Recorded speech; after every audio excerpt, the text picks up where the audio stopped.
এই মেয়েটি হচ্ছে কক্সবাজারের বিখ্যাত ভিডিও ম্যান, যে কিনা 180 টাকায় সবাইকে ভিডিও করে দেয়। আজকে আমরা তাকে রোস্ট করতে চলেছি, দেখতে পাবো সে কি রকমের ভিডিও রেকর্ড করে। এর আগে আমি তার কিছু ভিডিও দেখেছি, তার ভিডিও দেখে আমি অনেকটা শিহরিত হয়েছি এবং আপনাদেরকেও আমি দেখাবো সে কি রকম ভিডিও রেকর্ড করে।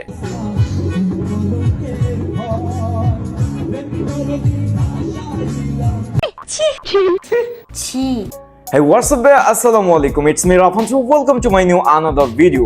আজকের ভিডিওতে আমি রোস্ট করছি কক্সবাজারের বিখ্যাত ভিডিও রেকর্ডার কাজলকে, যে কিনা ভিডিও রেকর্ড করতে করতে কক্সবাজারের আইফোন টিকটকার হয়ে গিয়েছে। আমরা বাঙালিরা এরকম, কেউ যদি একটু লাড়া খায় তাকে আমরা সাড়া দিতে পছন্দ করি।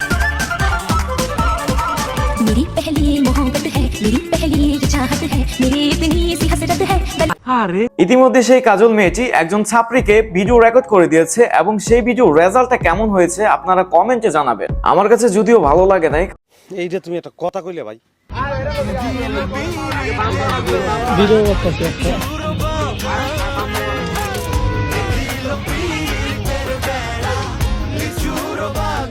তারপর আমরা আরেকজনের ভিডিওটা দেখলাম, যার ভিডিওটা দেখে আমি 2 দিন না খেয়ে রয়েছিলাম, কারণ আমার এই ভিডিওটা দেখে অনেক হাসি পাইছিল।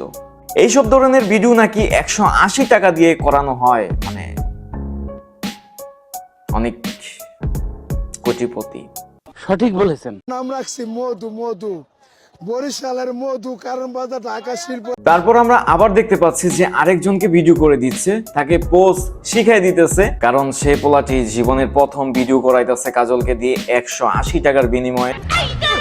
যখন তুমি জানো যে তুমি ভুল ট্রেনে উঠে পড়েছো, তখন তোমার উচিত সব থেকে কাছের স্টেশনে নেমে যাওয়া। হঠাৎ করে দেখতে পেলাম যে মায়াটা সেলিব্রিটি হয়ে গেছে, হাতের মধ্যে একটা আইফোন চলে আইছে, মেয়েটা টিকটকার হয়ে গেছে। ওই যেমন কথা তেমন কাজ। এখন কিন্তু মেয়েটি নিজের পায়ে নিজে দাঁড়াতে শিখে গিয়েছে, কারণ মেয়েটি এখন টিকটকার হয়ে গেছে, কক্সবাজারের বিশ্ব বিখ্যাত টিকটকার। জীবনে কি করলাম ভাই, জীবনে কি করলাম? কিছুই করতে পারি নাই। আপনি কি করলেন? मारो मुझे, मारो मारो मुझे, मारो मारो नहीं, ये मजाक हो रहा है। एक सेकंड यार, मजाक हो रहा है। आंखों में रूप है, पॉकेट में नोट है, और आंखों में। আপনাদের এত ভালোবাসার টানে কিন্তু মেয়েটি এখন ডান্সার হয়ে গেছে, টিকটকে এখন ডান্স করছে।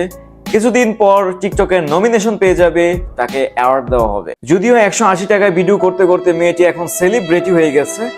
জীবনে কি করলাম ভাই? না পারলাম একটা আইফোন চালাইতে, না পারলাম সেলিব্রিটি হইতে। কি করলাম জীবন? এই পোড়া কপাল নিয়ে কই যাবো ভাই? কোনো জায়গায় ঠাই নাই।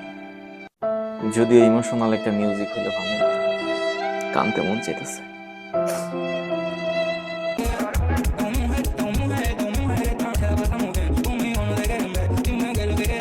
তবে আমি ওদের কাছ থেকে অনেক কিছু শিখতে পেলাম, যে সেলিব্রিটি হওয়ার পর সবাই ফর্সা হয়ে যায়, সবাই টিকটকার হয়ে যায়, সবাই আইফোন ইউজার হয়ে যায়। আমরা জীবনে কিছুই করতে পারলাম। এটাই হচ্ছে মানুষের পরিবর্তন।